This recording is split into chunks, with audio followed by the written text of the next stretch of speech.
the Gemara now continues discussing the last part of the Mishnah. In the last part of the Mishnah, it discusses if somebody has an animal. The Mishnah says, Yarda kedarka, v'zika, meshalemes mashi zika. If an animal enters somebody's yard in the normal manner, meaning it did not go in with an einus, but it went in a normal manner, the owner was negligent and did not watch his animal, then the owner is obligated to pay mashi zika. Mashi zika means the damage that his animal caused. Now you would think that it's pretty simple to evaluate how much damage the animal caused. Just look at what it ate and how much that would cost to buy and make the owner pay. But in truth, it's not so simple. And that is, you could really look, when an animal eats grain, you could look at it in two ways. You could say, let's see how much the grain itself cost. And in our case, let's say the grain cost $30, so the owner has to pay $30.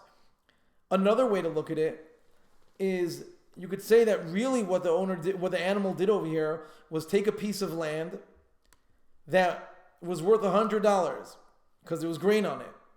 And now by destroying the grain, he made the land worth less. Now it's only worth $90, which would mean that the damage that he caused is only $10 worth of damage. So in the second case, the damager would have to pay much less to the owner, because we look at the land and see how much the land was worth with grain and how much the land was worth without grain, which would come out to be much less than if you just paid for the grain straight up. Now, the Gemara says that when it comes to damages of things, nezikin, to things that are connected to the ground, that actually the way we assess it is how much the ground is worth less now that the grain or the food was destroyed. And it's learned out of a pasuk. The pasuk is in Parshas Mishpatim. It says, Ki yaver ish sadeh oikerem. If a man will lead his animal into a field or a vineyard, v'shilach es be'iroi, and he'll send forth his animal, ubier b'stei acher, and it will consume in another's field, meitav sadeh meitav karma yishalim. So the damager has to pay meitav, the best of his field and the best of his vineyard. The Gemara later on will elaborate on exactly how that's assessed. But the Gemara says that from the word acher is really extra. And the puzzle could have easily been understood without the word acher. And from the fact that it says acher, we learn from there that he pays agav sadeh. He pays for the amount that the field was worth with the grain on it, and now that it's off, how much the field is worth less. Now the Gemara immediately asks a question that we learn something else out of the word acher. And we learn from there that if, let's say, an animal eats somebody's grain that was left in Rosh Hashanah, he's potter.